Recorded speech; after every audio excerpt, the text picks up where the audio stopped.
we consider a possibility where an object as big as Oumuamua, which was football field size, is a mothership. Houston, Tranquility Base here. The Eagle has landed. Good evening, folks, and welcome to Alien Addict on this fine and mothership-sized evening. And in the house tonight, we don't have Lee. Lee's got a migraine, but he may be in the chat. I don't know. He might be just like suffering on the side with his phone in bed, like scrolling, just looking at you all and just wishing his migraine. Lee, I hope you're feeling better. I've never had a migraine, but my dad suffers from them. So yeah, my hat goes out to you, my friend. Stu. Hey, my lad. Rapidly turn off the audio on my iPad so I can watch the chat. How you doing? Oh, I introduced you today as the alien hybrid. Yeah, you did. Thanks for that. Did, yeah. That's what you call Scottish people. And an alien hybrid needs a queen. Yeah. Hidden. How you doing, my lad? Bon Jovi. He's here. Bon Jovi, everyone. Bon Jovi. I thought you were calling me Bon Jovi then. How are we doing, boys? Good. What a strange time we live in when the media, well, not just the media, but higher up than the media, people are talking about motherships. Aliens, is it too early to say motherfucking ships? No, I mean, oh dear. When's it gonna stop? I mean, is it just gonna keep I hope it keeps like ramping up. But I mean, wow. It's leading to something. I don't know what. Probably something to screw over the mass population of the world, but it's leading to something. I mean, I remember. I'm probably going to butcher the name. Is it a murmur? Yeah, that's it. And that's a few years ago now. You know it, brother. 2017, wasn't it? Was that when it was? Yeah. So what's that? It sounds about right, Stu. We'll go with that. Now, a few people have shit on that, and a few people of the that sort of community that are into the whole space thing, and they've got the brain for it, have shit on it. But I will say, I've listened to some interviews with Avi over the last few days, and I'd never done that before because I was kind of like, it's interesting, but is he just kind of like, is he touching? You know, is he just trying to? Is he reaching? I don't think he's reaching with it. And now that the Pentagon's saying this, maybe it's just a lead up to what Lee's show's going to be on Sunday. Which great segue. I'll give you a sneak peek, people. Smooth as butter. There you go. So that's going to be Lee's show this Sunday, 9 p.m. You are a pro. GMT. You are a pro, Ollie. I can't help it. That was a great segue, man. I didn't even see that coming. Neither did I. It's all off the cuff. But when somebody like when they put it out, I'm always suspicious because I don't trust them, if you know what I mean. And if you're into UFOs, conspiracy, then you probably don't either. So why is it all happening now? I don't know. I think the Avi Loeb is probably one of the more credible guys that go on TV, you know, like compared to Corbell, and sometimes you get Nick Pope's always a regular, but like Richard Dolan and stuff like that. Do you know he was a pope before he did all that? I bet he was. But no, I mean, Loeb's definitely one of the more credible ones, even more so than Lou Elizondo or anything like that. So, and he's got like a good educational pedigree, obviously, been coming from Harvard and stuff, but who knows? It's just, to me, it just smacks of false flags going to happen somewhere down the line. Or, Well, see, the problem. Go on. What are you going to say, Hidden? see, I think that all of this has been leading up to this. You remember we've been saying behind the scenes that there seems to be a government narrative to all of this that's been going on. They've been putting their players in. It's like a game of chess, and I think possibly with the mothership, I believe, and this is my personal beliefs from doing what I do, I believe there is a mothership out there. I believe that. And I believe that maybe it's going to become inevitable with too many eyes in the skies as amateur astronomers are watching the skies. They're going to pick it up. Mm-hmm. Somehow they're going to pick it up. When so you actually believe that there is like an alien mothership above Earth? If you want to, I'm not saying above Earth. I'm saying it's somewhere in our solar system. But you saying they're aware of Earth? That they're aware of us. I think we've put out too many radio signals over the past 100 years. Too many advertisements. Yeah, they'll be able to, anyone that's kind of looking for that kind of stuff is probably picked it up by now. But where they come from, who they are, God only knows. Have you seen the images in the past of like what looks like circular craft, like absorbing like stuff off the sun? It's like a shadow sort of effect. Yeah, yes. The stream coming off of it. One was picked up about 3-4 days ago. All right, I didn't even know that. To me, I know we've got like a solar observatory that gets some decent sort of video and time lapses and stills and stuff. But to me, if they were going to have something like a mothership, then a really great big fusion reactor that is, our local star, the sun, is probably a great place to get some fuel if you've got some way of converting that energy, tapping into it. I don't know. I would never give anything to the Stars Academy, brother. I can remember the. But can I just jump in real quick while you mentioned the Stereo A?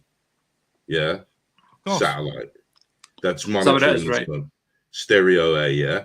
Right. What if I told you that I've got image off a craft that was picked up by Stereo A? Is that what you said earlier? Surprised me. That's why I believe that there is something out there. Is this what you sent me earlier? Yeah. If you could just mute the sound, though. Yeah. Sure, you could talk over it. I hate the sound of my own voice, or you guys can talk over it. Or if you want to watch it, put the sound on, because I do explain what we're looking at here. Okay, I'll bring it up. Well, let's hear it, because I hate the sound of my own voice as well. But I know I sound crazy, but this is one of the joys and pleasures of why I do what I do, because I find little nuggets of gold like this. Yeah, before we put this out, actually, Hidden, can we play the drone takeout? You sure can. Because I don't think there's enough people talking about this. Is this the Russian jets? This is the Russian jet, yeah. So I think it's kind of relevant. I saw the footage when it was released. But you didn't see the UFO, did you? No, I didn't see the UFO. Let me see the UFO. I sure didn't myself.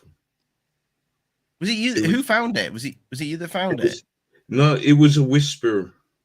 There was one guy that said, "Hey, did you see that thing in there?" And through following it, I saw what he was on about. Right, I'm And gonna then I make it. thought, yeah, sorry, I'll shut up. I'll make it big. That's what she said.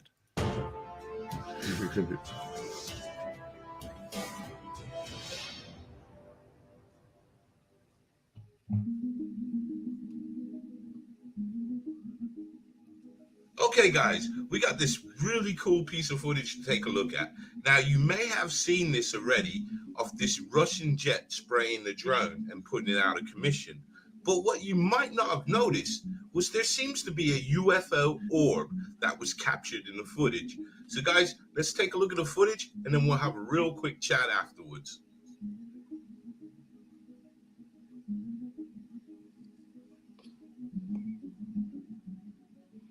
Now all I can do is see it. I'm looking. Yeah. You not see it yet, Stu? No. I'll show my wife it today. My wife couldn't see it either. Guys, here's what I know about this footage. This incident took place on March the 14th, 2023, somewhere over the Black Sea. I see it now. We're not going to pay too much attention to the ins and outs because in the footage, and it speaks volumes, we can see this white orb, and it seems to be following the plane. But then it just goes on its own course. Now, I wonder if it's looking to see how the jet fighter will interact with a smaller object, because like we do theorize that some of these orbs that we are seeing could be intergalactical probes, sort of like what the US government had hinted. And also, what is very fascinating about this footage is it is clearly there. And the Pentagon had reviewed this footage on releasing the footage, and they have seemed to miss this. Or have they let it slide as a little Easter egg? But guys, what do you think? So until next time, stay blessed and keep safe. What I would do with that is, we know it was roughly 7:30 a.m. that the contact happened, don't we? Yeah. Black Sea time. So I would check flight radar in case there was any flights going across. But the thing is, that whole area is kind of a no-go zone. So if it was going to be a plane, it was probably something of a military origin. And the only way you would tell if it was a military plane is tracking it back to Poland or Germany or France and following its trajectory. The only thing I was thinking is wingman. Yeah, could it be a wingman? Too far away. Too far away to be the wingman. Too far away to be the wingman. All right, Maverick. What the other thing that kind of annoys me about that footage and what the Russians were trying to do is it's a completely futile and pointless exercise spraying aviation fuel over a plane because of the nature of how the temperature is just going to instantly chill the kerosene, gas mix that they use for aviation fuel. It's not going to ignite anything.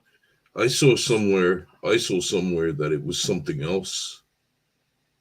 That it's an anti thing. What, to damage the avionics and the camera systems? It's more to protect their own plane. I don't know. I forgot what it was called, man. If you give me 5 minutes, I can. Well, like an antifreeze type stuff.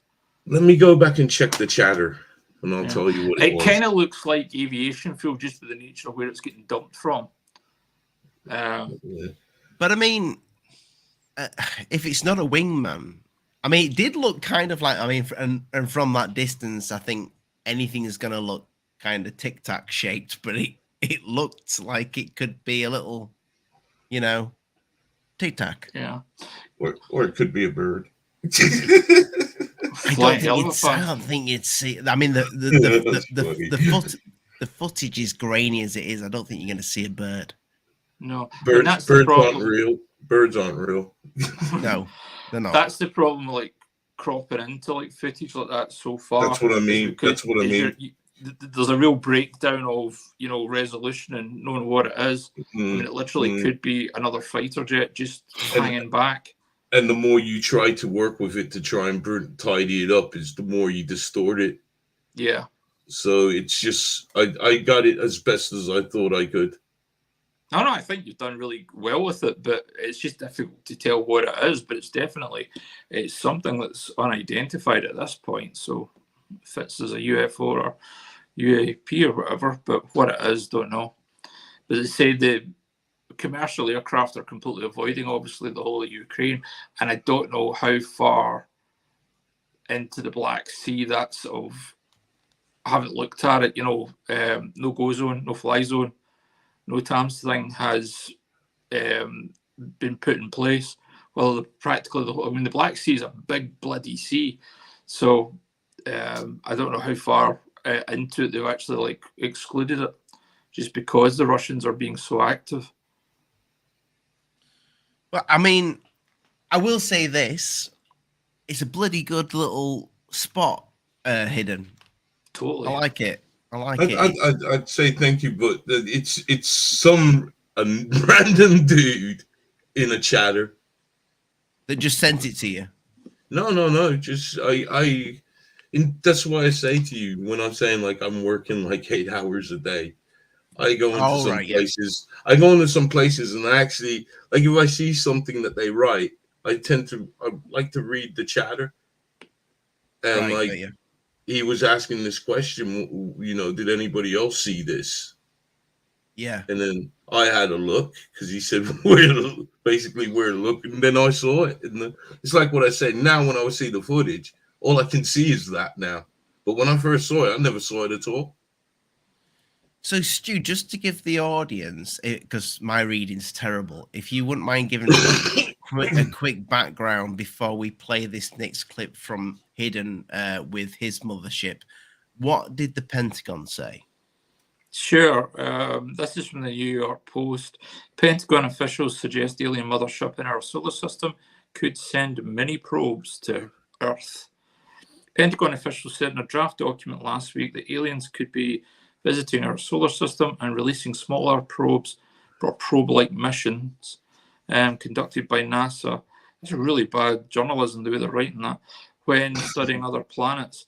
A draft research report authored by Sean Kirkpatrick, the director of the Pentagon's ARROW, their new name for UAP stuff, and Abraham Loeb, or Avi Loeb as we tend to know of him, chairman of Harvard University's astronomy department, was released on March 7th and focuses on the physical constraints of unidentified aerial phenomena.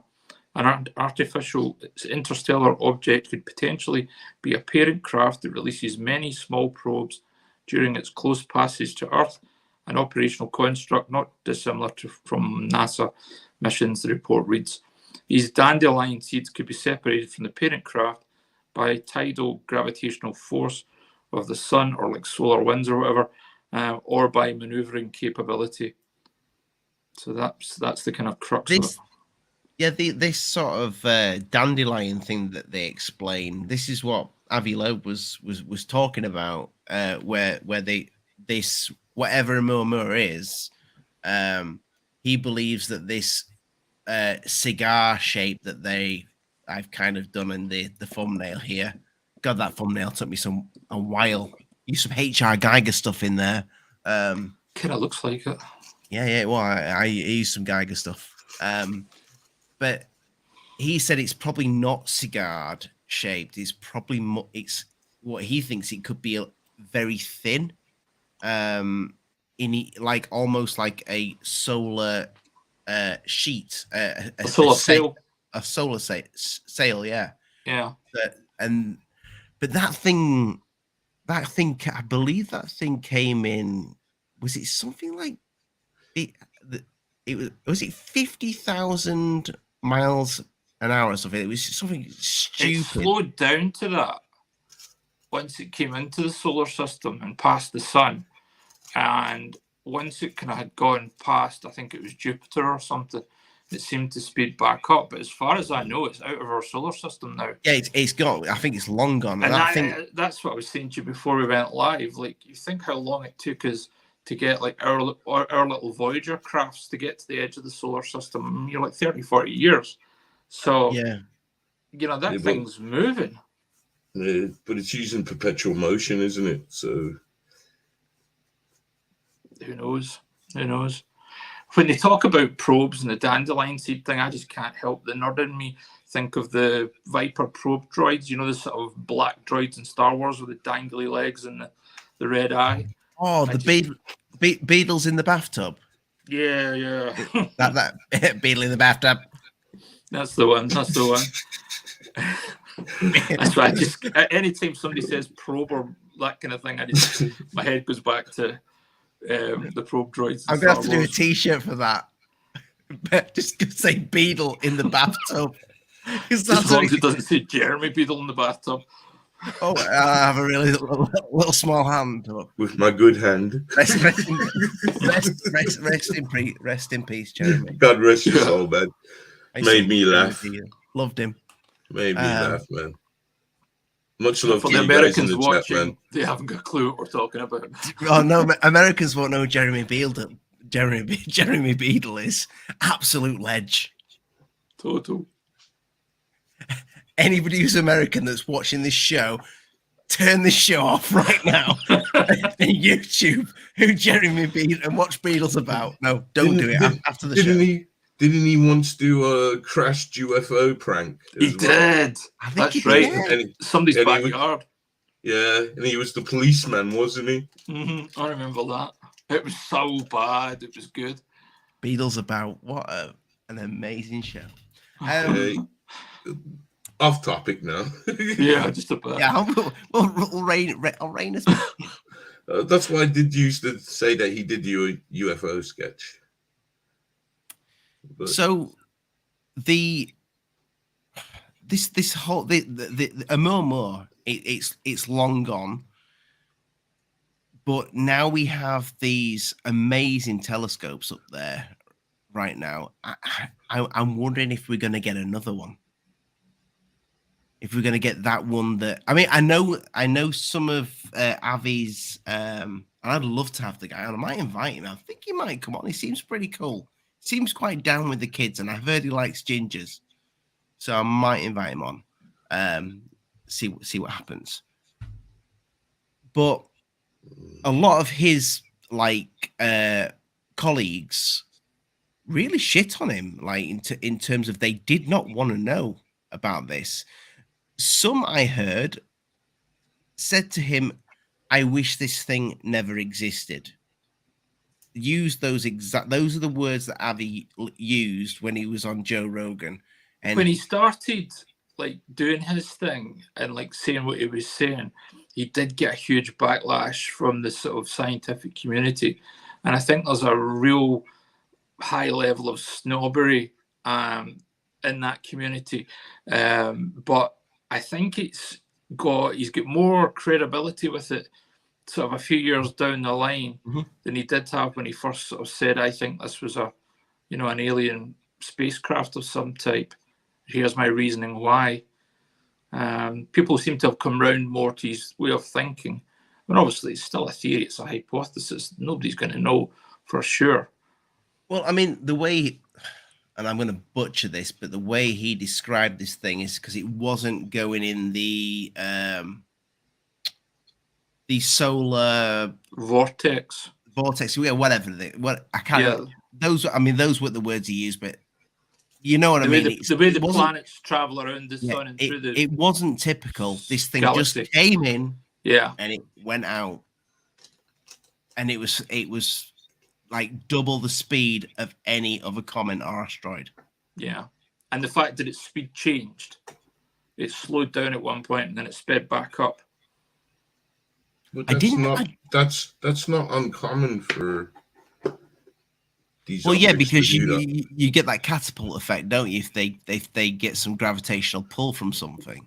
and it has to do with the sun as Slingshot well, effect, because yeah. it has to do with the sun as well, because obviously coming into it all depends on what the mass is made up with. It can make it go faster or slow it down. It's the burn that they're Yeah, traveling but with. does that not usually imply that there's like ice crystals on the comet or that, and it's basically off-gassing, and that's where you get the comet's tail, but that increases the speed as well? Not necessarily. It's what Right. it's made up. It's its density of its mass, because some of these objects are made up of metals. That's right. So it's Iron that. nickel mixes and stuff. So that's why it's not that uncommon. So as it comes to the sun, it heats up. So some of it will slow it down, and it's all the pull as well, because when it flies by, the sun's quite powerful because it can strip some of these things and turn them just to rocks. Yeah. It did it with Comet Ison. It tore it apart. So Hidden, you put this out. Is this a year ago? How long was this ago? 3 years ago. 3 years ago. Wow. Okay. So talk us through this. Well, if you want to play the sound, because I do explain what's going on. I'll play the sound. You've forgotten, haven't you?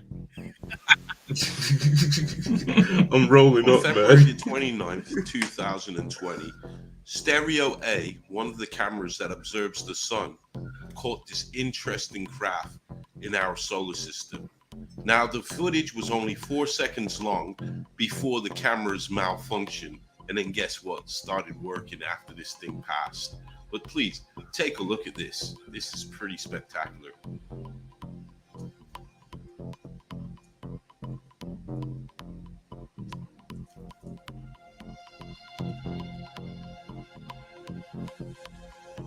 So you've got Venus, Mercury. Is it? Are we looking at this? Guys, this one has to have the wow factor to it. I mean, if you just look at the very size of this thing is huge. You can see the planets lining up next to it: Venus, Earth, Mercury, and this thing is bigger than them. But it's all a perception of distance. This thing could be further away, and if it's further away, this is a really huge ship. And if it's closer, then it's small, but there's something there. It's big. Still big enough That's to the put a few object people on the right. This thing here, I mean, you can tell this doesn't look like our space station. No way. It doesn't look like any satellite that I have seen up in the sky. Shit. I mean, this thing, to be honest, when I first saw the footage, I thought of Ezekiel's wheel, and that's what came into my mind. And I did look at the pictures of it, and it's very similar. This circle with a cross within it. But, look at this video, man, and look at the footage and make of it what you will. But that looks like a Dyson sphere. Spectacular. And NASA's The going Lord to have some explaining for this one. So enjoy. Until next time.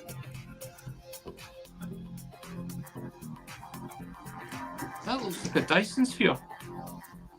Holy shit. I lost my lighter. Oh, That thing's got to be twice the size of the Earth. Now the thing is, now I'm happy I did this video, because now I'm not talking out of my backside with this. I met some interesting people that came at me and showed me a lot of things, right? Now, what they have to do, they have to treat this image to get it there, because what they're looking at, Stereo A, one of the jobs it does is it monitors the solar blast, the EM blast, yeah, the solar flares and stuff, coronal mass ejections. Yeah, but they want to see how the waves coming and affecting us. So this is one way that they do it. They have to run it through this to get it to look like this. The actual image that they take is just of a beautiful space. Do you get what I mean? It's clear. Yeah. It's not. It is actually an image of space. But they do run these filters so you can see the field of the blast. It actually, and this thing's picked up. Now, I believe this object is a three-dimensional object, because when it gets hit with the blast, you can see it, the depth of it. Mhm. And the I can see story, that. the story behind this was now I got this piece of footage from a guy who's been monitoring this for years. I haven't spoke to him. I haven't seen anything of him. So I don't know if he's there or if he's gave up. But he was monitoring this years prior. And I had a conversation with him and I said, I can see that this is a three-dimensional object. And That's, I mean, honestly, I'm actually taken aback because that is one of the coolest piece of solar activity videos I've ever seen.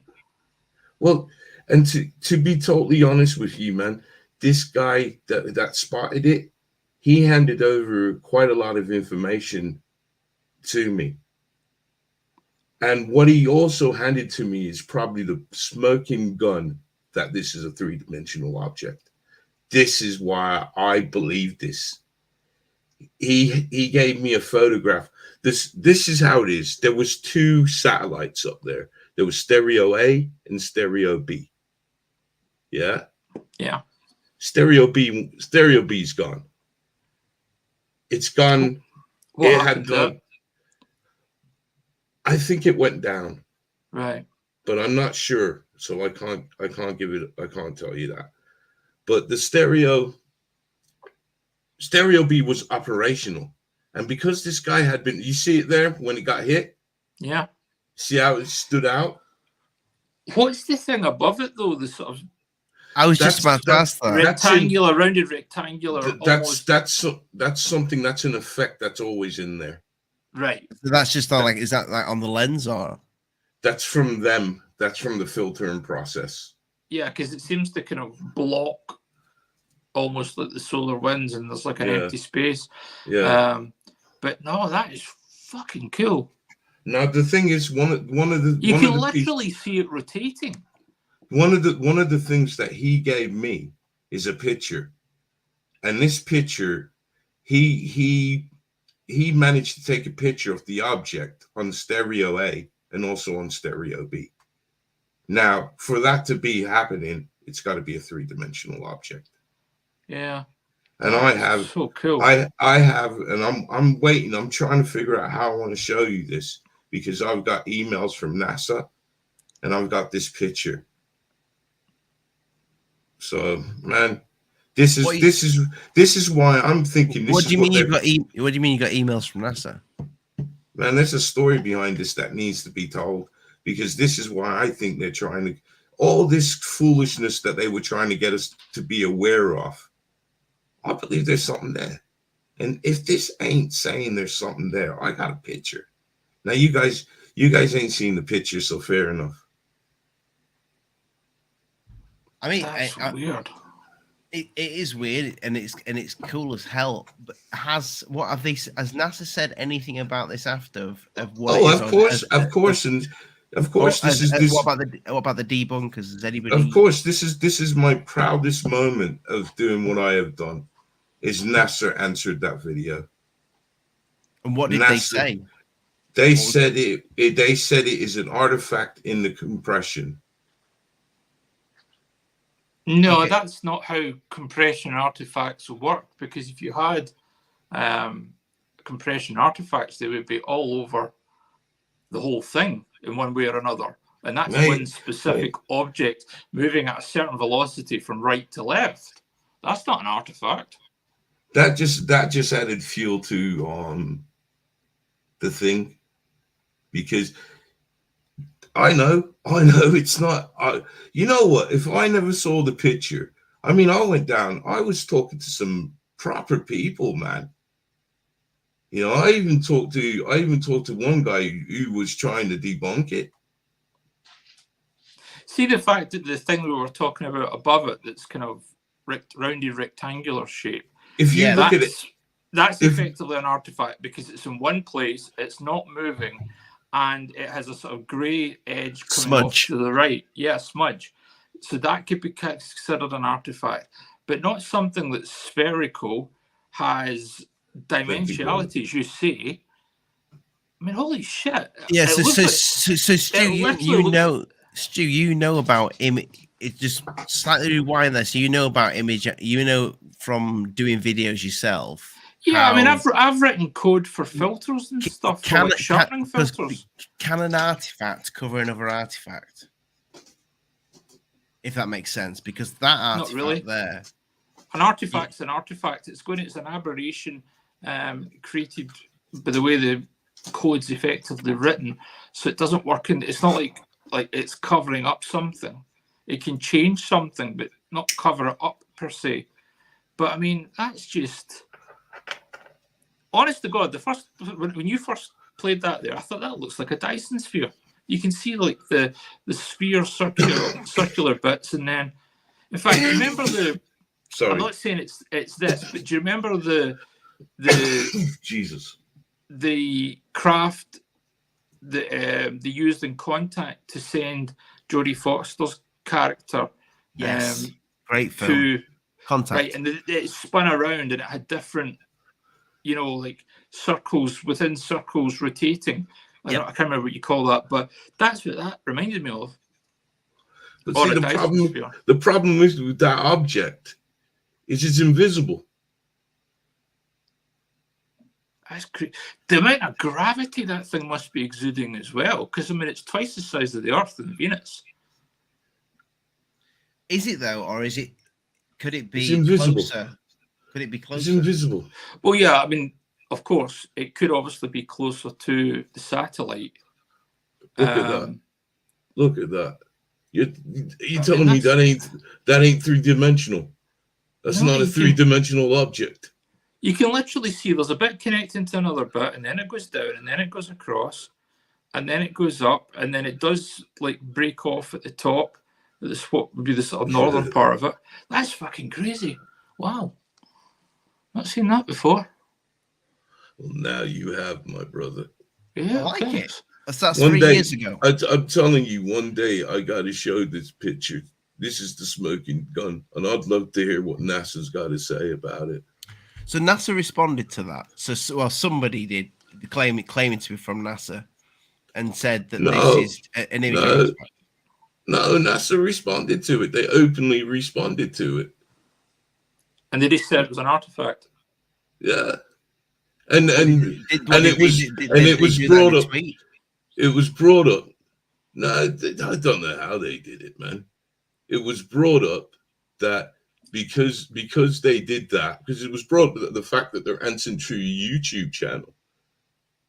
You get what I mean? How many guys do footage on NASA? And they have never answered it. None of it. There's very few guys that do stuff on NASA. The only one I think of is the accidental astronaut, whatever he's called, the one that does all the SpaceX launches and that. He's got quite a good relationship with NASA. Gets in. No, I mean like channels like mine. Yeah. Doing what we do. But anyways, Mark, how do you know my thing? I've not told anybody. He's got me. He's got me. Yeah. That is my thing. That's my kink. Bailey's from his shoe. No, Hidden. That's great. That mate. That's great. And it looks it's odd as hell. The prominent debunk that a lot of people went to was it was an internal effect on the camera. I don't know enough about the Stereoways cameras, but what I do know about NASA is the photographic or even spectrographic technology that they tend to put into their satellites tends to be older because it's been tested, again and again and again. I mean, that's why on the ISS... And they've been out there for ages. Yeah, like the ISS, the camera equipment that's up there is like a combination of Nikon gear and I think some Canon, but it's like stuff from a decade ago that they're using. But that's only because it's been tested so heavily. They're not using necessarily the latest thing because they can't. It just hasn't gone through all the rigorous tests that it needs to go through for NASA's purposes. So that's why they use older sensors and technologies that is behind effectively. But that doesn't excuse the fact that does not look like an artifact. And unless somebody can prove to me this is an artifact and here's another example of it in another piece of footage, because the sensor on that satellite has to come from something and it has to be repeatable. So you would be able to show basically another setup with the same artifact. Well, see, the thing is, from my perspective on that footage, I had to make sure that I wasn't going insane. So when they were saying it was the camera mechanism, one of the main channels who did this, he pulled up the specs of the camera. Right. And what he failed to show people was the specs he was showing to show this mechanism, or what looked like it could have been, was the Soho camera. Right. Did you say it was invisible here? Because Jennifer's just put here, we can see third and below dimensional beings in the fifth. Stu, help me out here. And the fifth can see us in the third. It's all about dimensions. She's not wrong. Thank you so much, Jennifer. But didn't you say that thing's invisible? I need to take a bong hit to answer that question. No. No, but what NASA's seeing there on that scanned image, you kept saying it's invisible. Were you just taking the piss there, or is it No. I believe it's invisible. I strongly believe it's an invisible object. But they can pick it up. They picked it up through the filter, because if you look at that, you're seeing nothing. I'm just actually going to look and see what the stereo cameras. I'm wondering if, because we always talk about third dimensional beings in the UFO field, I'm wondering if you could pick them kind of things up through filters like this. No, yeah, well, just to go a little bit off topic, but did you know that CERN, nothing's off topic in the UFO world, but CERN's developed the camera so they can photograph interdimensional beings, so they can just specially photograph them, because they know they suspected that something was going on, and you can actually see the imagery of what these cameras are picking up, and some of them, they're looking for is it the black matter they're looking for? Who knows what dark matter? Dark matter, that's it. Who knows, man? That's what they say anyway. Just some things ain't meant to be messed with. I feel a video coming on about CERN, but I need to get somebody on that kind of knows what they're talking about when it comes to them, because I have no idea. But the video is going to be titled "I'm Concerned About CERN." Just remember, at the heart of their structure, they have a deity, a statue. Oh yeah, Sheba, the destroyer, not the cat food. If that don't tell you nothing, I don't know what will. Yeah, they also did there was some weird student things that went on apparently on that premise, where they did some like occult stuff. Like, did you see that? Stuff. Weird, very, very weird. It's pretty cool. Pretty cool video though. And I will say this: anybody who shits all over Mandela effect, if you type into, and I did this myself, this is my own discovery, this is my discovery, because I get a few Mandela effects, I'll be honest with you, and I know everybody says it's memory, and I'm like, yeah, it's just my memory. But then out of curiosity, I looked when Mandela effect started. Guess when it started? 90s? No. 70s. The Mandela effect, for people thinking that Nelson Mandela died in prison, which I'll be honest with you, then? I was no, but the Mandela effect, that's the people. I don't know if have you ever followed it, Stu? Yeah, it's named after the memory thing. That whole thing, that culture of Mandela effect, came a few months after the first switch. I think it was 6 months after CERN switched on its Hadron Collider. You never know.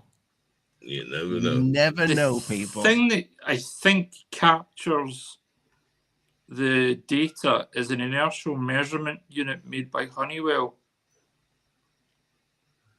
Is this for the? This is for this is for the that footage that we just looked at. Quite fitting, Hidden. I didn't know you going to bring that to the table tonight. I'm liking it. I'm impressed. What could it be though? A moving artifact? If it was an image artifact, Stu. What could it be? Like to move across the camera like that. Well, I mean, it could effectively be the equivalent of like a flare. If it was to be anything like that, it would be the equivalent of, you know how like in your iPhone and stuff, you get the little green flare when you point the camera to the sun. Yeah. And it gets in your footage. It could be the equivalent of that with however read this. I'm trying to sort of read a bit much information about it. But yeah, that's effectively what it could be. But the thing is, flares don't have that level of detail within them.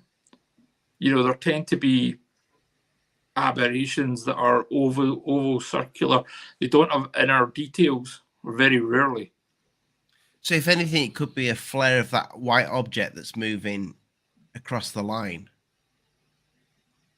It could be, but it just looks too like artificial to be a flare. I mean, it's got shape to it. When I say the white, so this the only thing I'm thinking is, it's got some sort of depth to it. Yeah. If you're saying a flare, you see this little tiny object here. Where my mouse is. Can you see the mouse in the middle? Yeah, that's obviously that's Earth. Yeah, but you say it could be a flare from maybe something like that. Too big. Flares would be smaller.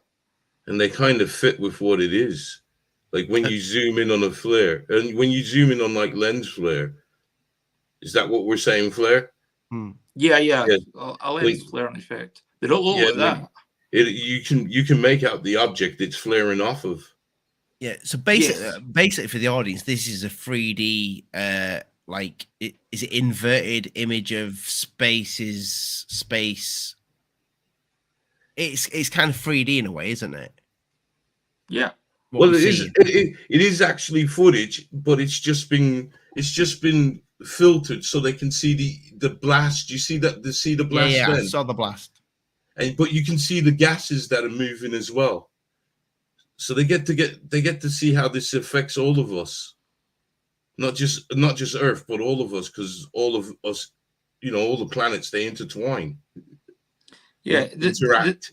The craft stereo it uses a magnetometer, and I think it's got a backup magnetometer. It's got something for S waves, and I don't know what the other thing is there, but when the blast hit it, lit it up. Yeah. But then to say to you, well, I've got a picture from stereo A and stereo B, and this object's there. That's crazy. It's a 3D image, because if you look up where stereo A and stereo B was positioned, it's picked it up. So I take it, I don't know much about the stereo satellites. I take it they're out in the, like, what they call the Lagrangian points. Like James Webb's out, I think, in L2. This has to be out in like L3 or 4 or even 5. Yeah, possibly. Jesus, that's so far away. I'm just a guy who stumbles upon these things. It's almost 1 billion kilometers away, according to this. Jesus, that's scary. Even if that thing you were saying, Ollie, about it being closer to the camera, so it could potentially be smaller, even if it was closer to the camera, you're dealing in astronomical units, effectively, so it's still going to be bloody huge. I mean, excuse me, stupid. I'm kind of stupid. I'm a very simple man. So, but if it was closer to the camera, because I've just been thinking this, would it be in a such the way this focuses in that direction? If it was closer, you probably would you not? You wouldn't see it, would you? Would you? Or would you? It does. The way this thing works. Do you know what I'm saying? Yeah, there's no depth of field in the. It doesn't take that into account, does it? No. It's what you're seeing here is not a photograph. You with me? I'm with you. It's literally frames of data captured in a certain radio wave, like you know how you get ultraviolet. It's somewhere in the spectrum, but it's not in the visible spectrum. So things like depth of field, I don't think. Thank you. That's why you're getting like Earth, Venus, and Mercury all in a row. Okay, you know, got you. And even like, I mean, Earth's ever so slightly bigger than Venus, but Venus in this, just looking at it, looks slightly bigger than Earth. So that implies that it's closer. That it's closer to us if it's working that way. Good maths. But this thing's just something else. Do you know what I mean? It's freaking, even if it's closer to us or further away or whatever, either way you shake it out, it's bloody huge. And it's invisible. Yeah. You got a big ass mothership out there. I mean, that's invisible.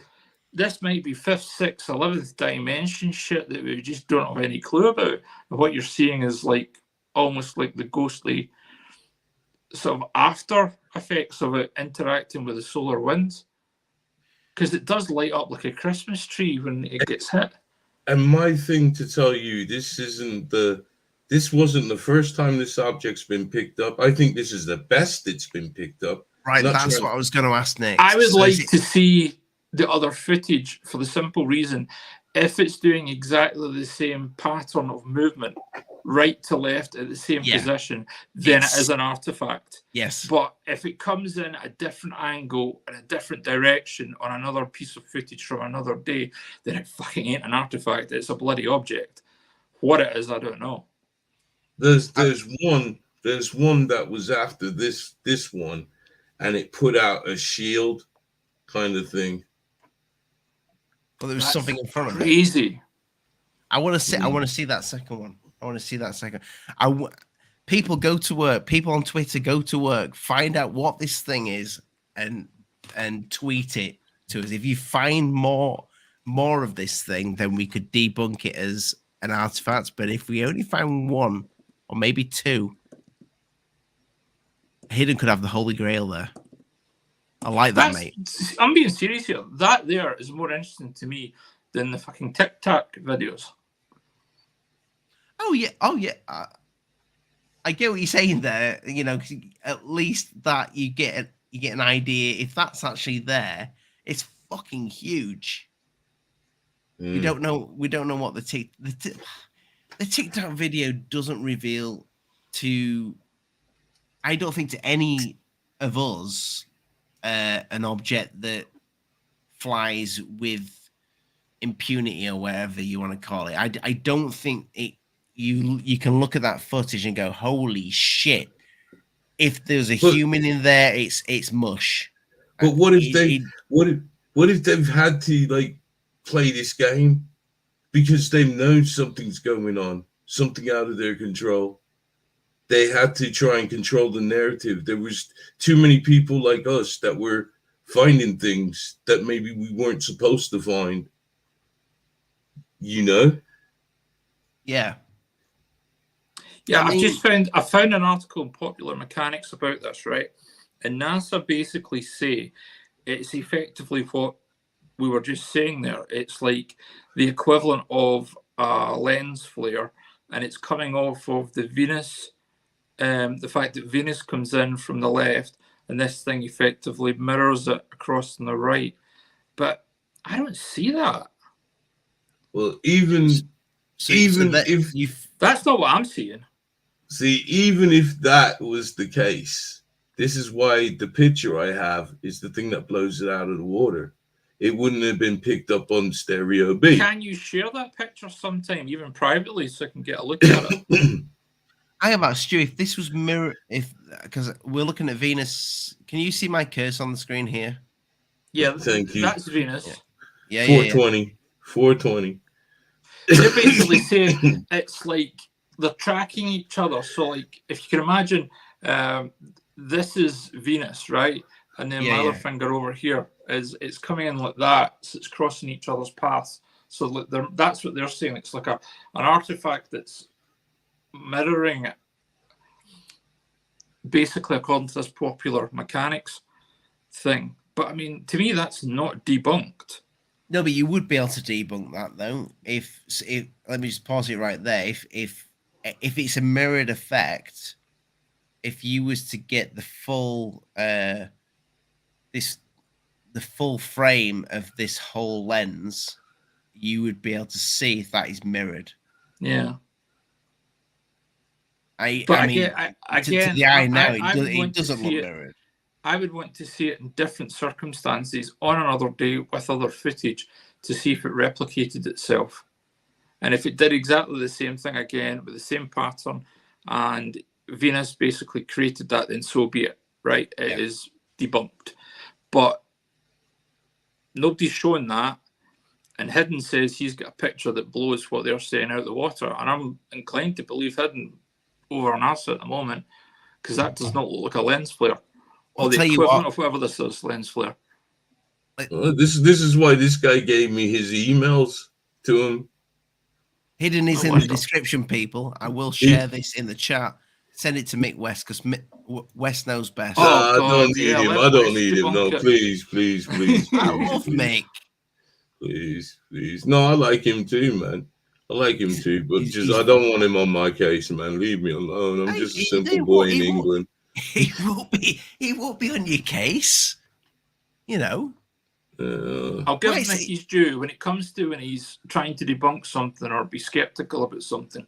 He's usually very respectful to the people that he's targeting, because he never makes it personal or anything like that. Yeah. I give him his dues on that.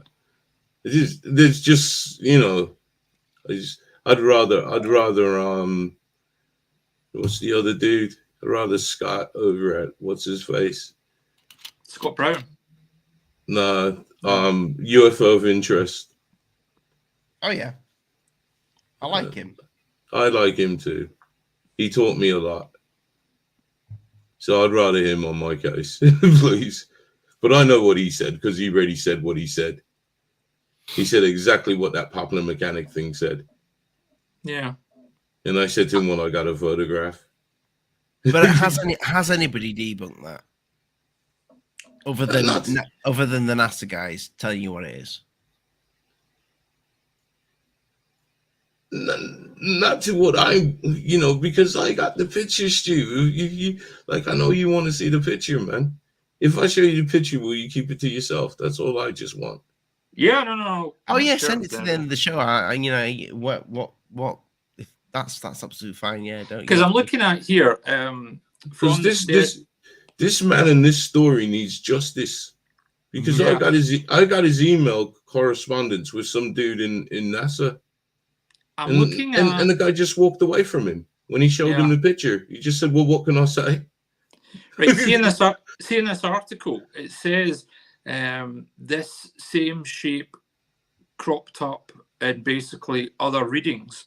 But see, the thing they're actually showing. Stu, can you bring this article into the private chat? Can you send me it and I can bring it up on screen when you can? Hold on, see if I can do this. Let's see, chat.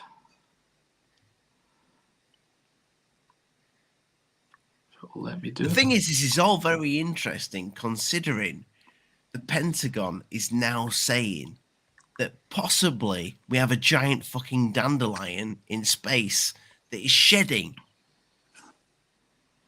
So it's quite fitting. I'm just trying to copy it across. Hold on. Yeah, I will say this though. If I see an alien mothership in the skies, I'm telling my mom and dad, don't worry about it. It's a hologram. Right, I'm just going to send the second. People. I'm going to send the second one across. Oh, there we go. Yeah. The second one's the one you'll probably be interested in showing because it shows an artifact, but I think it looks different. I don't think it's the same. See what Hidden thinks. There you go. It's an actual image of the stereo. I think it's stereo B. I mean, this is captured in 2007, so it's quite a while ago. See, it always makes me wonder with... See, if you scroll down the article a bit, and then you'll see where it says... I have to go down myself. Here and here, it's about the 8th or 9th paragraph. Keep scrolling down. Keep going. No, further than that. Right, just there.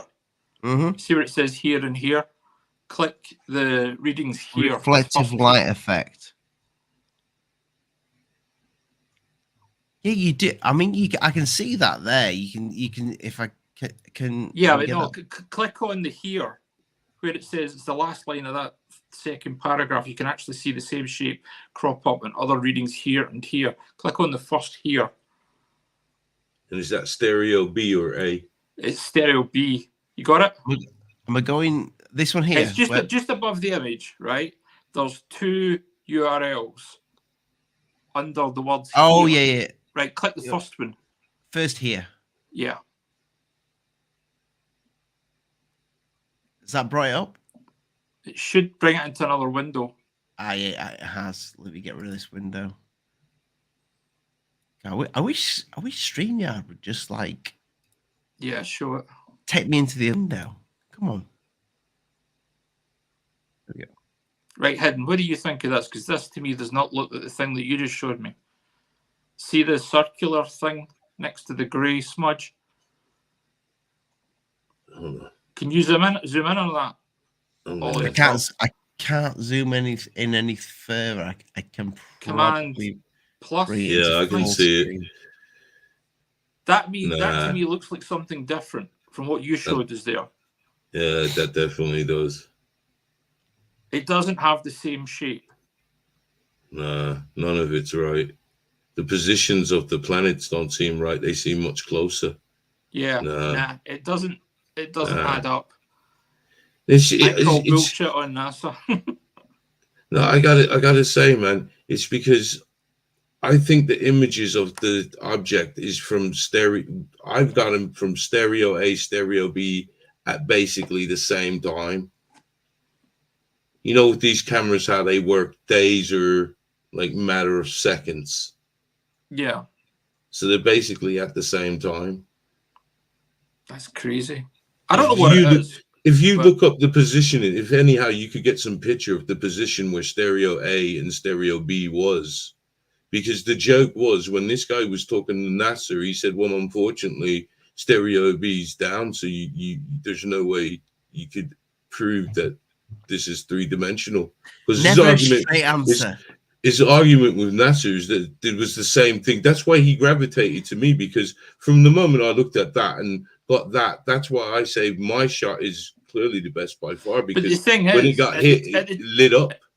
At the time that this has been captured and you've probably got that image from, stereo A and B were both working.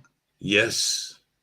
They weren't. B wasn't down till much later, a couple of years later, I think, from what I'm just reading on Popular Mechanics. So I don't know what they're talking about with that. This guy that I got it from, he was passionate. He believed there's an object out there. And this was the thing. NASA was blowing him off. And he said, and the guy even like, to me, I think his message was kind of like, ha, ha, ha. Because he was like, well, you can't prove this now because stereo B's down. And then he sent him the picture. Mm-hmm. And then his reply to this is, well, what can I say? That was it. Dude, there's a 3-dimensional object out there. Can't you tell me what it is? I have got proof. The only way to find that out, if that is a three-dimensional object, is somebody that really really understands that fucking camera and understands what a lens flare Well, what he's basically would look like. Well, that's what I'm saying. Look at the positions of stereo A and stereo B, how they were positioned. And what he's saying is that if it was a three-dimensional object that's being picked up, it would have been picked up in stereo A and stereo B. But he was having this conversation with the guy from the alphabets. He was having a conversation with him after B had gotten down. This man documented everything, man. The most intriguing thing for me with this, it's not the actual object. The most intriguing thing is NASA debunking it. So fast as well. That's the thing that sends my nipples fucking crazy. Crazy hard, is that NASA debunked that so quickly. So yeah, that's I would like to see more pieces of footage with if that's in there as a lens flare or whatever. It is in there. There's more. That's what I said. There's been more footage after it as well. There's one where it puts out like the shield. Yeah, but if it's in the same place at the same time when those things go. Well, obviously it is. It's how the camera is looking down on it. But if it's doing that thing and it's not in a different place, if that makes sense, then because that thing's going across. If it should, I think it's staying. I'm thinking because it's moving in some sort of orbital. Yeah. Yeah, but how long is it going to take to fucking orbit? Jesus Christ. Well, it's going to be quite a few years. Seconds or days, I think how that works. Really? That's how fast that thing is. And remember, that was in only 7 seconds. The original footage was 7 seconds long, if memory serves me right. Well, but what a powerful piece of 7 seconds. Yeah, I do. I do like the very quick to debunk NASA with that, because I don't. For me, if I was NASA and there was conspiracy theorists talking about a massive alien base or whatever, I'd just leave us to it. You know, I'd be like, oh Jesus Christ, why bother? Why even put the work out? Well, they even do, don't they? They never answer claims that there's alien bases on the moon. Outreach places out in Saturn. What is one of the moon Titans, where they like to say there's an alien base? They never addressed that, but this they did. So why do you think they're doing it now? So let's slightly move on to maybe the Pentagon's put out. Maybe the activity of the sun might blow it out and make it visible. Who knows? But it just struck me that they're saying this, and it's something that I have passionately believed in years. And it just was the living proof that I wanted when I stumbled on that footage, and I was like blown away. What do you make, Stu, of the Pentagon saying this now? Do you think it's just a little bit of hype? Yeah, I think it's. I mean, see, since the Iraq and Afghanistan wars have effectively wound up, I know they've still got presence in Iraq and stuff, but they've wound up, and obviously there is a war going on in Ukraine, but the US military industrial complex are not making the same amount of weaponry that they were before when we were directly after 9/11, let's say. And I think personally what this is a false flag to wind everybody up so that they can basically make shed loads of money. The military industrial complex.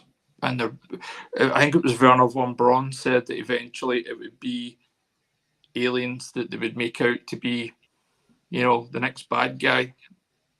And I think that's what it is. Well, isn't that what Greer said though? That that But it was I've heard other people say that What's long before. what's her name? Greer. Carol Thingamajig. Forgotten it. Carol somebody. Yeah. That Werner von Braun told her that there was going to be a false flag alien invasion. It's in one of Feynman's books, and it's also there is like an interview that Werner von Braun gave, believe it or not, for some documentary that Disney did in the 50s. So you're telling me this is something that you do trust Greer on? Yeah, one of the few things. Yeah, what he's saying, I've heard from other sources. Basically, that would not be something that I would chase down with what I'm doing at the moment. Well, you know what, Stu? For that, you get a seal of approval. Gee, Dr. Greed. So you think this is like potentially going towards a false flag? Yeah. In the same way that prior to 9/11, the US... Just be really careful on the 9/11. Right, okay. Prior to that incident that happened at the beginning of the 2000s, the US had modelled and practiced it multiple times, and they even had documents with said buildings in the bloody cover of the document. It really doesn't surprise me that if they went down this route, because at the end of the day, let's face it, everything always comes back to money. It's got to be who's going to profit from this. And the military-industrial complex, they're owned by these huge corporations, but these huge corporations are run by the banks. So it all comes down to money. You just mentioned banks with what's going on in yeah, the SVB thing. God, yeah, are running the banks, but it just makes you wonder that they'll use it as some kind of distraction. But I don't know. I mean, I'm just speculating. It's just my opinion. I really struggle with false flag alien invasion as a distraction. That seems like the final, and I don't want to quote Stephen Greer, but that does seem like the final card, because I don't think you can come back from that. If there is going to be a false flag, you cannot come back from a false flag. You've got the false flag out. You're either going to get caught red-handed, or it's going to work. Yeah. I mean, they could false flag it and then turn around and say, but actually, it's all real. We bullshitted you on this, but there they are. I don't know. Oh, right. So, actually, yeah, we was fucking with you, but unfortunately, we've been fucked with. Yeah. But who knows? Who knows? I mean... it sounds like Boy That Cries Wolf, doesn't it? I mean... Wee bit, yeah. It's really hard to say, but it just... And that could very well happen, you know. That could be if there was going to be a false flag, but yes, there actually was going to be an alien invasion, and it was like, no, seriously, can you imagine if they did the false flag? The false flag didn't work, and then the aliens went, they fucked it here. Let's go. let's go. It makes you wonder.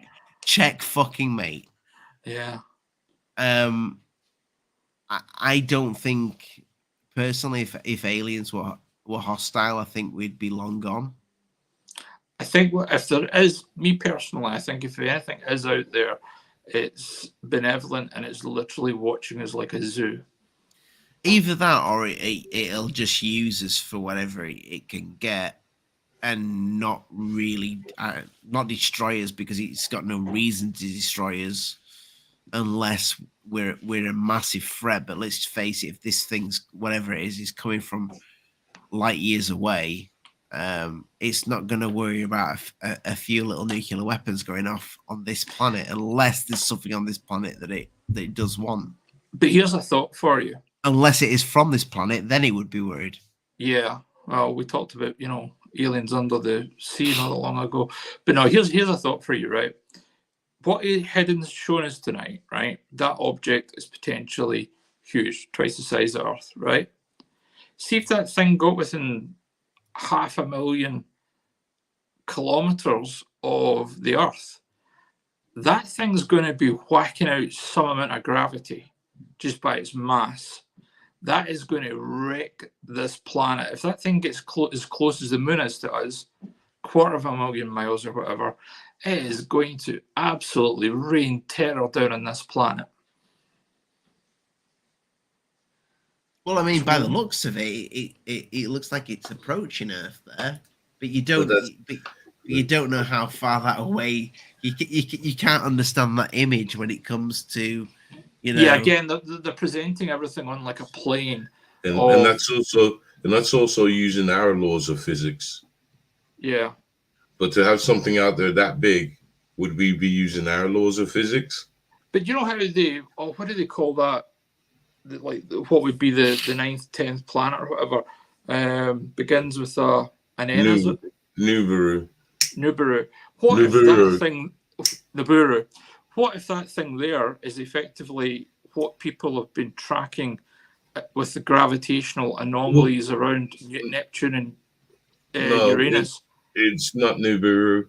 From knowing of what Nibiru is, it goes on an ecliptic orbit.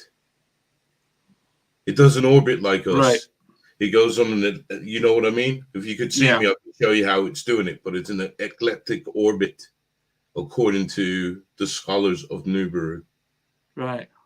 We won't even see it. Well, we will feel it coming. We definitely won't see it coming, because when it comes, it's also people looking into this. I think it's what the Bible called wormwood, the destroyer. I think it's one and the same. But I mean, to kind of quote the Napster and Jezza, if that thing there is under controlled power, and it could potentially come to the Earth or close to the Earth, and we're still talking 500,000, 1.5 million miles away, it would absolutely screw with the gravity of Earth and probably the moon as well, because it's massive. It's absolutely huge. It's on a dish, so we can't really tell how far out it is. Yeah, but it's how far the camera can see. You can't tell nothing, because it's right what you said. It's like almost looking like a plate because they filtered it out. But if you look at the actual image, you see nothing. You'll see, at the same time, and with all due respect, it could be a lens flare. Well, the lens flare. Can show me repeatable results. Yeah, that's what I want to see. Then that looks the same. Yeah, and I'm not talking about that other image they showed that doesn't look the same. Then it's some kind of artifact. And it's in a different whatever. Yeah. Yeah, the thing in the other images is in a completely different place. For a lens, if the satellite is capturing data from the same point that it captured data previously, and it gets the same result, then it's a lens flare, or the equivalent of what a lens flare would be with these camera systems. But that's not the case. And that is definitely not the case, because what they're showing is different. It's similar, but it's not the same from those other images that I've looked at. No, but what you just said as well, that effect should happen within the same day, because the orbits don't change. They change, but they don't change that quickly. No, everything in the universe moves at a pretty sedate pace. And it's only picked up occasionally. That's crazy. It really is. But what's even more crazier is the picture. You'll need to send this to me. This is what's important, is the picture, because it's on stereo A and stereo B. And this is why I'm saying to you, if you're really interested in this, look at the positions of where stereo A is and stereo B is. So then it's confirmed ruling out lens flare. I mean, they're literally acting like a stereoscopic camera. So one's at L4 and one's at L5, and they're positioned in such a way that obviously they're capturing the solar activity coming off the sun. But I mean, they're literally millions and millions and millions and millions of miles away from Earth, Venus, and Mercury. And that's why these things are pinprick-sized objects on. I'm looking at the images now. But I mean, if that thing isn't a lens flare and it is an actual object, even the speed at which it enters the field of view would mean it is absolutely gunning it through the solar system. So I want to play this little clip from whatever news channel this is. It's on a few news channels, but How old's that boy, man? Is this from a college? yeah, he does look. He looks about 15, doesn't he? Bless him. This guy looks like he hasn't shaved yet, man. God bless him. God bless him, man. Am I getting older, or are they just getting younger? It's crazy. We're getting older, mate. Yeah. Government report is raising A new government report is raising eyebrows across the country, especially among anyone interested in extraterrestrials. Just broke. Our Alexandra Lemon has the story. Physicist and Harvard professor Avi Loeb says there's a possibility humans aren't the only civilization in the universe. Whether we live in such a reality or not is not a philosophical question. We just have to look out. Loeb teamed up with the Pentagon office that investigates unidentified aerial phenomenon, and they released this draft report that indicates it is possible that alien ships have already visited our solar system. Specifically, Loeb thinks the first interstellar object spotted passing through our solar system in 2017 that was given the name Oumuamua could be an extraterrestrial mothership. Loeb says Oumuamua didn't have the characteristics you'd find in meteors or other known objects. We consider a possibility where an object as big as Oumuamua, which was football field size, is a mothership. He says the mothership could have released smaller ships or probes to study our solar system after spending a long time to get here. With chemical rockets, it takes less than 1 billion years to traverse the entire Milky Way galaxy. Loeb says if Oumuamua was a ship, there likely wasn't life on it. Instead, he believes it could have been operated by artificial intelligence. An artificial intelligence system that stays dormant for that period and just gets activated when it comes close to its target. And you just stay the hell away from us. Why now? Why not? Why? Has he got a book coming out? No. I mean, why now? Like media companies start reporting on this. It's old news. Like Oumuamua is old. 6 years old. Yeah, but yet the Pentagon decides right now is the perfect time. That's what I find interesting with this. Because there's a war going on in Ukraine. And Russia's about 3 to 6 months away from its economy completely collapsing, which means Putin's going to go ape shit and probably fire a nuke at somebody. And is it tonight? It gives us something else to worry about then. Let's not worry about the nuke. We'll worry about the alien motherfucking but ship. It's a distraction. I mean, tonight they've the International Criminal Court has put a warrant out for Putin's arrest. I saw that before we come on here. Didn't they put one out for George Bush Jr. or his dad? I think his dad's probably done a hell of a lot more than he has. I'm sure one of them, whatever. Don't get into that one. You'll get Ellie on an ember. You'll get and then Lee'll be like, I gave it all up for you. And fucked it up. Because I'm always worried about Lee. That'll be the first person to fuck it up, but it's probably going to be me. No. Whatever it is, it is. At the end of the day, we work well together.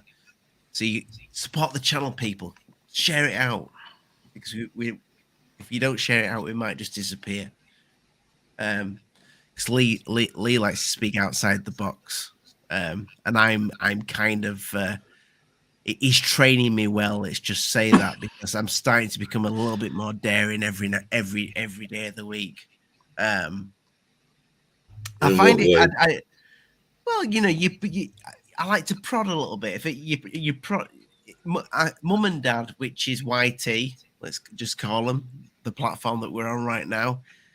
You can get away with certain things, and there's certain things you just can't get away with saying. So you have to, like the kids, you have to whisper and you have to speak in code, because what Mum and Dad don't know, it doesn't hurt them. Excuse me for a second. I have to use the restroom. You go wee, my lad. I'll do whatever you're doing. No, you know what I mean, though, Stu. It's an odd time. It's an odd time for all of this. You were speaking about Mum and Dad there, YT. I discovered the other day that if you have a live that's unlisted on like a web page, you can get away with saying a hell of a lot more and it's still being monetized than you would do if it was live in public on YT. I'll be honest with you, I don't care about the monetization. It makes pence. Yeah. I've got video.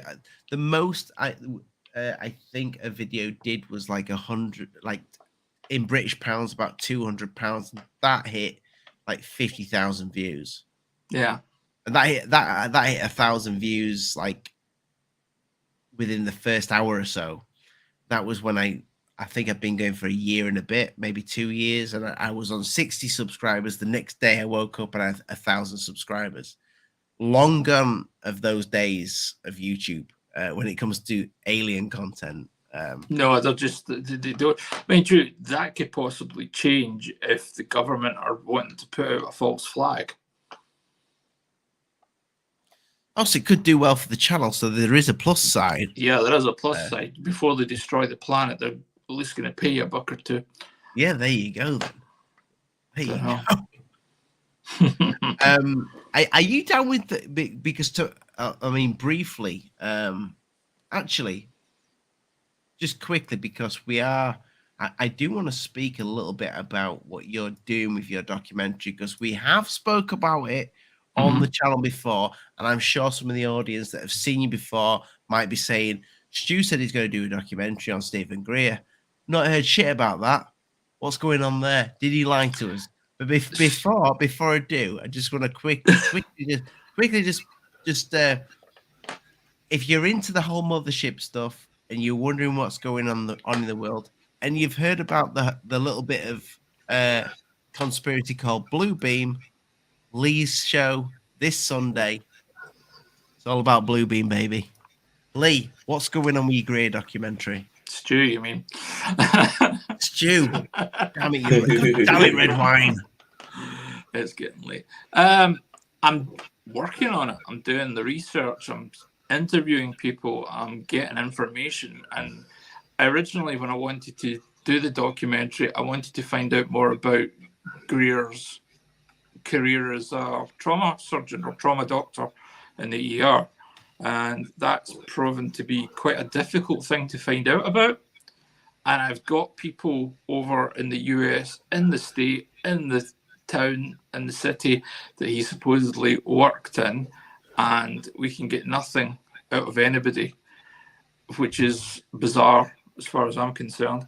But in terms of what I've been tracking down, I've interviewed a representative of the Clinton Presidential Library, and that's a really interesting. That will be great content for the documentary, because it kind of shits on everything Greer has said about the interactions he's had with the Clinton administration, including the director of the CIA and stuff like that. He's talking shit.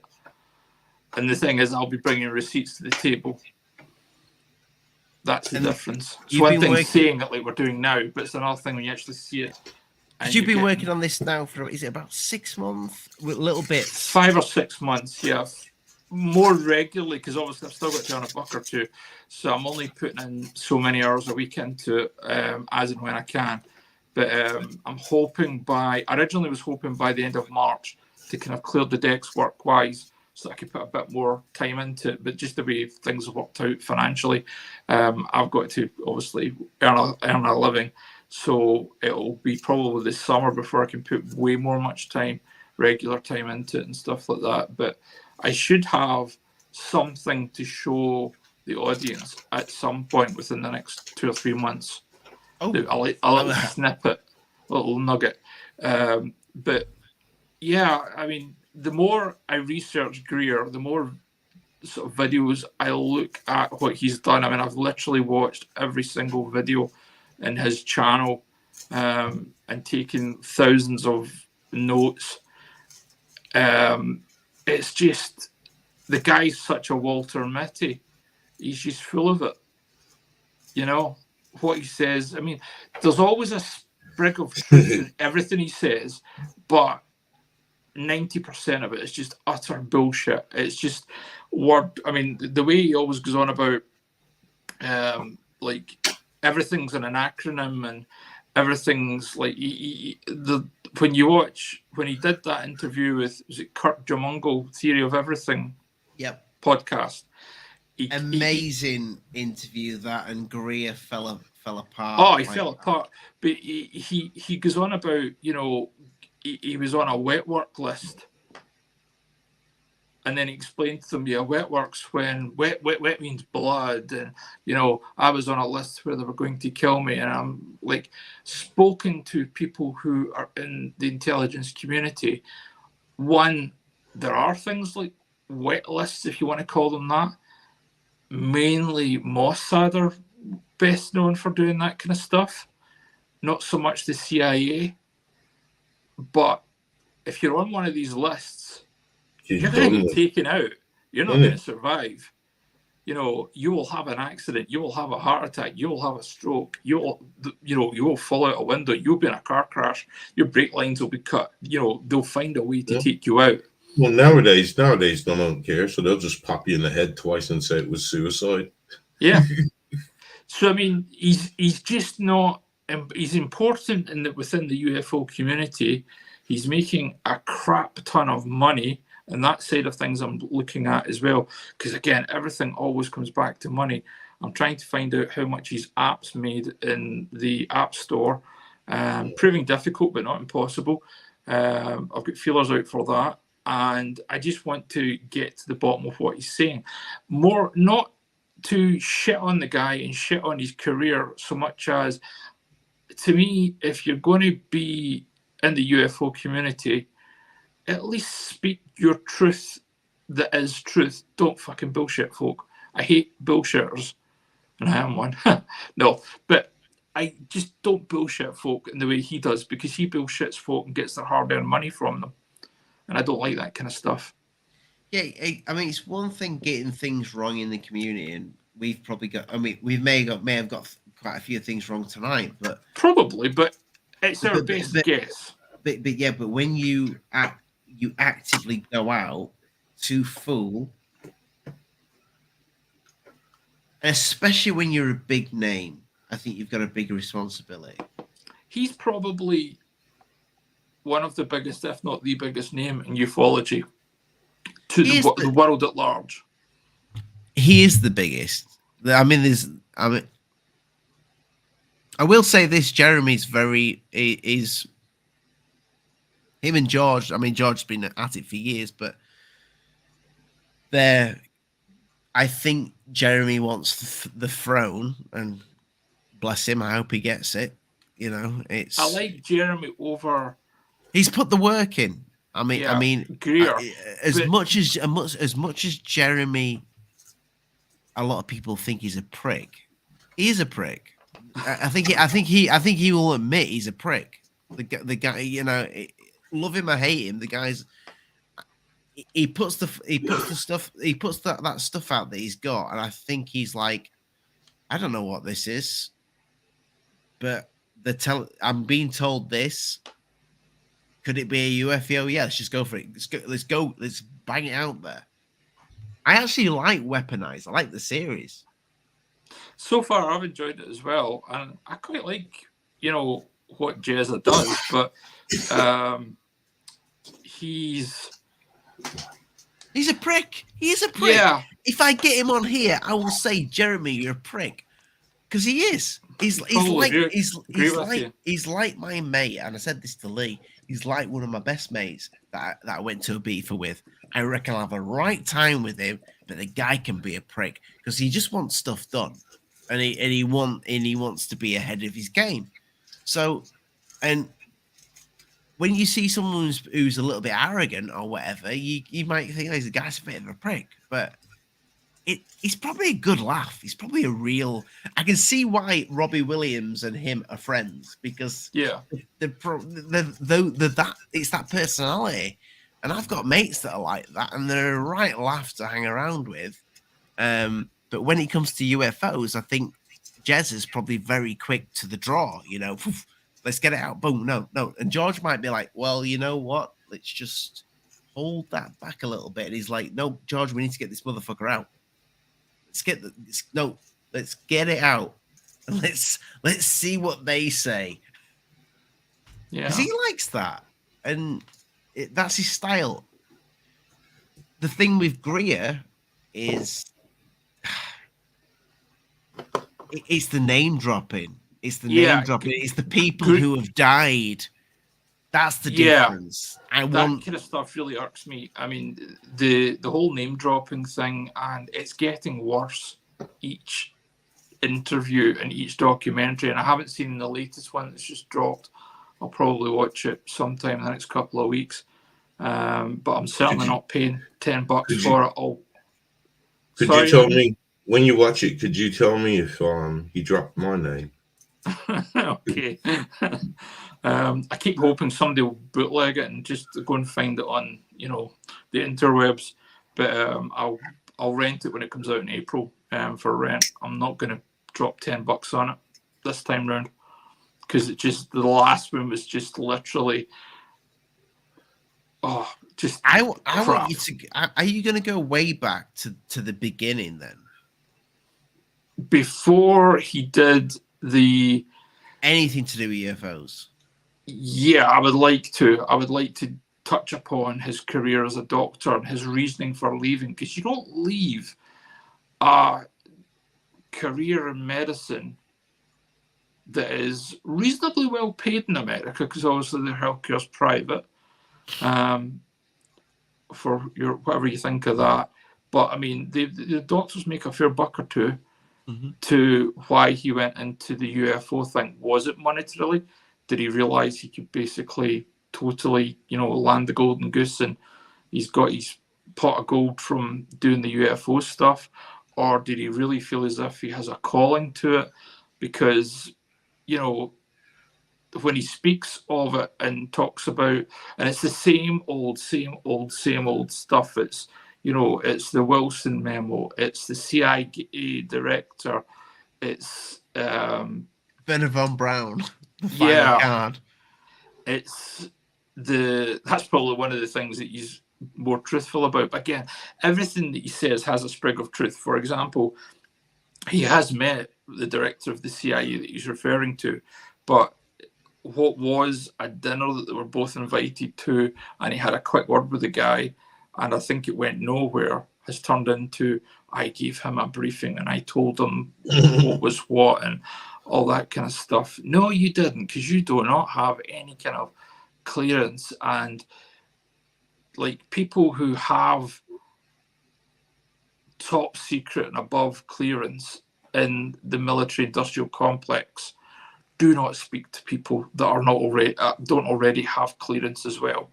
I mean, look at I don't think they're generally interested in anything that's going on, or the celebrities that are pushing out the UFO shit. I think I think they'll release some information for one of us to pick it up and then go with it to see where that leads, because they'll do it quietly and subtly, and you probably won't even know that you won't know it's happened. Yeah, you won't know you won't know where it's come from. A good example is, look at the hassle that Lou Elizondo had when his his classified, top secret credentials were nearly taken away from him, and Harry Reid had to intervene just before he died to say, leave Lou alone. because they were going to take away his credentials, so he could not get into the Pentagon, and he could not get access to any of this stuff. Whereas I think he's still got access at the moment, as is Hal Puthoff and folk like that. But Greer, yes, he might speak to people, he might interview people, he might have connections, but these are, you know, outlying people who do not have access. They don't have a need to know, as he always says. They don't have a need to know. Well, Greer doesn't have a need to know. Simple as that. But again, I'll tell you, you need to know. Yeah, it's going to take a lot of research, and I'm not putting anything out without having the sources, the receipts, and everything that I've done in a nice big huge thick PDF that allows people to go and find it out for themselves. Because if there's one piece of information in anything that I put out that is hyperbole or just pure bullshit, I'll get hammered for it. And in turn, because I want to put it out in your channel, you'll get hammered for it. So it has to be dot the I's, cross the T's, perfect. And that's the thing that's going to take time. Well, we'll look forward to it, Stu. Yeah, but we will, whether I end up putting out as one big thing that's like an hour and a half, 2 hours long, or whether we end up doing a multi-part thing, it's leaning more towards a multi-part thing because there's that much information at the moment that I wouldn't know what to edit out because it's all juicy. You know, you really want to know, if you have followed Greer and you've listened to all his pieces of bullshit that he's done over the years and you've watched a good chunk of his videos, you'll want to watch this because basically it covers as best as possible everything he said in the last 20 years. Are you going to cover what's true, though? Or what you believe to be true? Yes, because I don't think you can just do a hit job on him. You've got to give the guy his credit where it's due. I'll also cover what sprigs of information are correct. You know, I will look at what he's saying. I will look at where the truth came from as per interviews with people. And then I'll look at, you know, why he would have effectively been saying it. What's the end game for him? Is it monetary? Is it ego? You know, is he just bullshitting for the sake of bullshitting? I don't know. But you need to be able to have the evidence, the sources, the receipts, and the interviews with actual people that have the proper know to be able to make it work. You can't just, with great respect to Stephen Cambion, I love watching Stephen's stuff, but Stephen doesn't show or present receipts. It's not like when he does a video about Greer, there's like a link in his bio and it shows you a downloadable PDF with all the sources and stuff like that. You don't get anything like that. And that opens you up to attack if you do that. Whereas likes of James Fox, although he doesn't publish anything, if somebody pulled him to task about something, he can produce the sources. His producers will produce the correct information and give it to you if you want it. Because I know people have attacked him in previous documentaries. I don't know if Corbell does that with the Bob Lazar stuff. Again, that's a tricky thing because I don't think he does. The nature of Bob. I mean, God, I sent you a link to a thing the other day. Didn't realize he ran some fireworks. Oh, that was brilliant. Extravaganza in the desert for the best part of a decade. Yeah, I'd never seen that. I've never seen that. Yeah, what a ledge. You should put that up on the channel. Even if he's lying through his teeth to the entire world about his time at S4, you can't deny that the guy's a fucking legend. Yeah. I tell you one thing that I do find difficult to believe, and I'd love to see it, or even pictures of it. They keep going on about the fact that he had a particle accelerator in a room in his house. Now, my mum is a retired scientist, and she works sometimes out of, I'm going to butcher the name, I think it's Darnby or something. It's the only particle accelerator in the UK. And although it's a big thing, it is like a fraction of the size of like CERN. And these things are massive and they break down all the time. And I can't believe for a minute he's got a mini version a la Iron Man and Iron Man fucking 2 or whatever, you know, in his basement. I don't know. You know, I don't see how you can create a particle accelerator that could speed up. Well, he would have definitely filmed it because he's you know, he filmed his bike, he filmed stuff out in the desert. He would have filmed that part. Surely you would have filmed your particle. Yeah, that's one thing I do struggle with in part of his story. I also, like everybody else, struggle with the whole, you know, his academic career is always a sticking point. But when it comes to actually what he says about S4 and Area 51 and the Janet flights and stuff like that, he's pretty credible. You know, I don't think he's lying. He doesn't appear to be lying. But whether he was actually a scientist or whether he was a low-level, you know, janitor or something, I don't bloody know. But anyway, the upshot of it is Corbell probably just doesn't have the same receipts. So if I'm going to do something in Greer, and I think he's aware that I'm now doing something, I've left too many breadcrumbs, and I think people have told him. He'd have been told. Yeah. Even this channel's quite low key.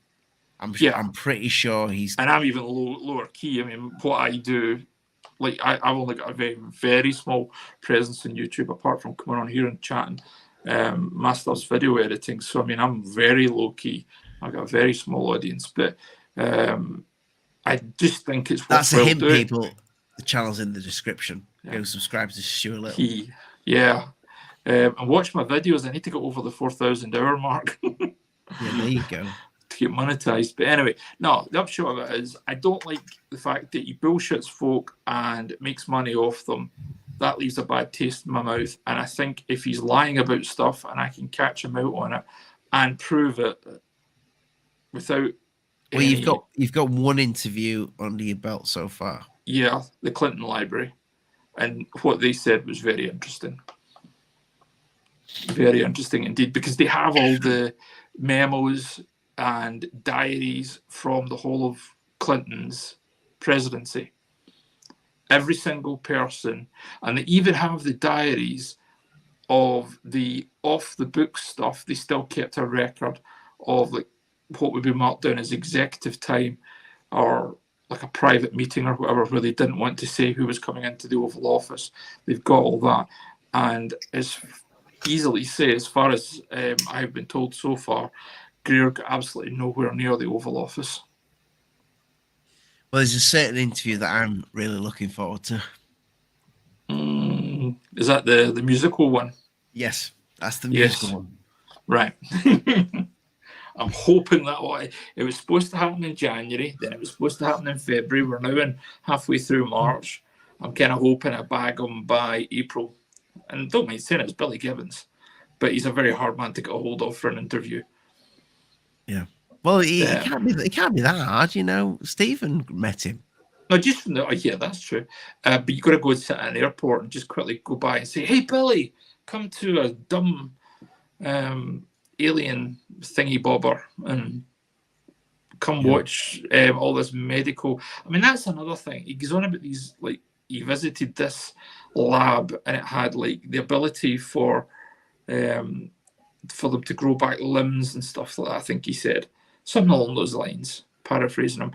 And to me, if he was still had a hint of the doctor inside him, that would be piquing my interest big time, and I would be going and telling every doctor and every physician I ever knew, because that's obviously going to make such a difference potentially to hundreds of thousands of lives around the world. Not only our soldiers and the soldiers, veterans in America who have lost limbs due to the wars that they've been fighting, and people that have been blown up by landmines, but just people who are, you know, come out born with disabilities and problems with their limbs. Like they can't. It's almost like, and it's not just Stephen, but it's almost like they can't help themselves, but to go too far. You know, it's like that guy in the pub. You've had 8 pints now, and you've drank like 5 shots of whiskey. Just, I don't think you should do anymore. But it's like, he has to keep going, and he's like, I tell you what Greer reminds me of. and this is not from the point of view of when I mention this person's name, the sexuality side of it, but just the pushing the boundaries of what he can get away with, and that is Jimmy Savile. Jesus Christ, you've just fucked my channel. You can't. I knew you were going to say that. You might as well call the man Hitler. Thank you. Welcome to the show. But no, do you mean with the bullshit, not the nonsense? Not the nonsense, but just the bullshit. And like, if you look at like what he did with Louis Theroux and what he said, I mean, he was basically saying, "Yeah, I do this, but you'll never catch me." You know, and Greer's a bit like that. But in a non-pedophilic way. In a non. We're not calling. No, Greer we're not an calling ons. him. No, nothing like that. But you mean how the people cult can be a of compulsive? Personality. Yes. Yeah. I get that. The cult of personality. He is just pushing, and somebody has to call him out on it, because now he's teamed up with Third Phase. They're now on their second documentary, and he's using them as much as they're using him, because I think his documentaries did cost a lot more to produce prior to him getting hooked up with Third Phase, and Third Phase are now doing it effectively on the cheap. So, and they're making good bank on it. Probably they're probably making similar money. Thank you. Welcome to the show, my lad. Lee, beautiful person. Yeah, no, they I mean, happy days. I mean, it's a good relationship they've got with Greer. I know the boys. A few of their documentaries now have done pretty well, and yeah, more power to them.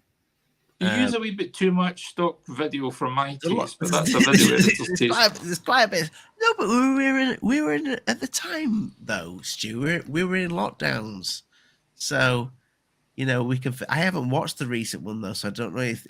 Well, if it's the same amount of stock video in it, I'll be a bit disappointed in them.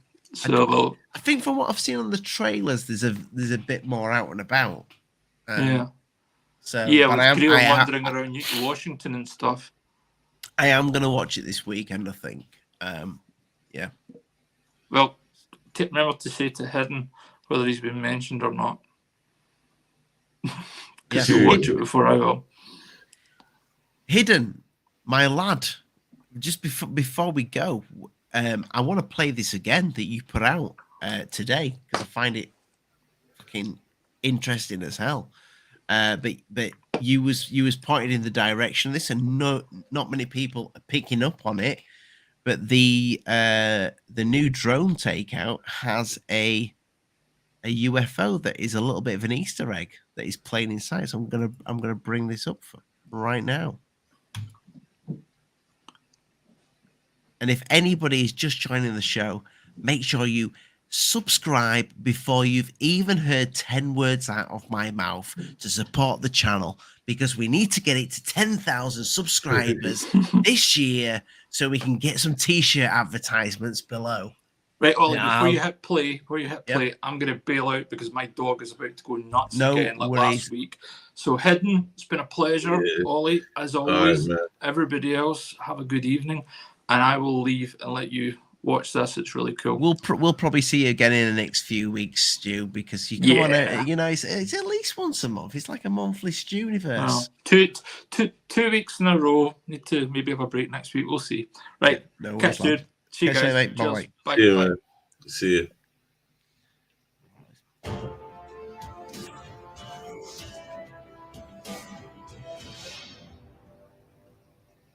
Catch this Hidden. I like it. Okay, guys, we got this really cool piece of footage to take a look at. Now, you may have seen this already of this Russian jet spraying the drone and putting it out of Can't miss it now. But what you might was there seems to be a UFO orb that was captured in the footage. So, guys, let's take a look at the footage, and then we'll have a real quick chat afterwards.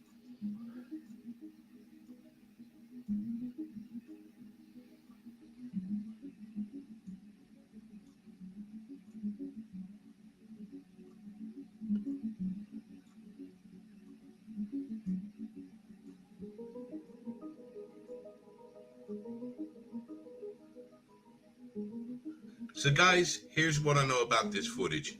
This incident took place on March the 14th, 2023, somewhere over the Black Sea.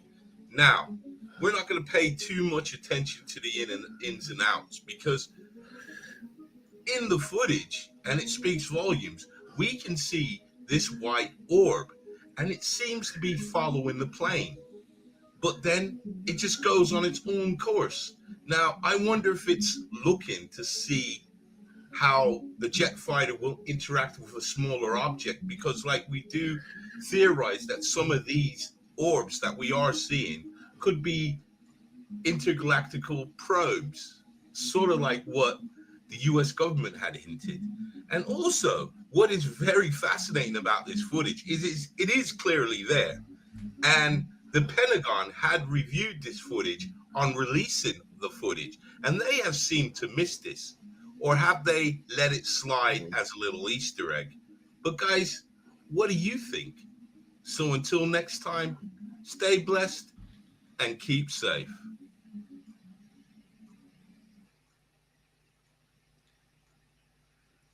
It's definitely something there, mate. It's definitely a little white dot.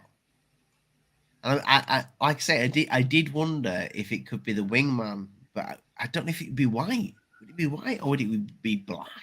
And would it be that far away? I mean, I don't know how far. And also, I don't know what. It could be closer than you think when it comes to those type of cameras. It could, but you can't see any detail. You can just see like a round object. That's all it looks like. There you go. You've got the approval from Dark Sky Files as well, my lad. Thank you. Thank you very much, sir. Thank you, Rich. We need to get you on again. It's been a while, but mate, it's been a pleasure. We've just about to hit the 2-hour mark. The Hidden's channel is in the description, people. Go check it out. Go and check it out. Go troll him. Just send him, spam the living hell out of him of UFO footage, because that's what you want. If you've got UFOs, he's your man. Send them. As long as they're real. They have to be real. They're all real. They have to be real, don't they? That's what UFOs stand for. It's unidentified until it's identified. Exactly, my friend. Ladies and gentlemen, Sunday, Lee's show is every Sunday, people. I've even made him merch. So if you want to support the channel, it supports both of us, to be fair, because we are now sharing the channel. It's 50-50. You can become a channel member, people. We do have little tiny emojis. There you go. There's another t-shirt for you. We have spoke about the classic Bob Lazar. We've got the Element 115 t-shirt with the actual element with the Alien Addict logo in the middle right there. You could just get yourself an absolute classic that Jezza and Bob are rocking. That is real. That is not being photoshopped at all. I just wanted to put it into black and white because it looks nicer. And at some point, I am going to be 3D printing. Can I ask you though? This. Do you think?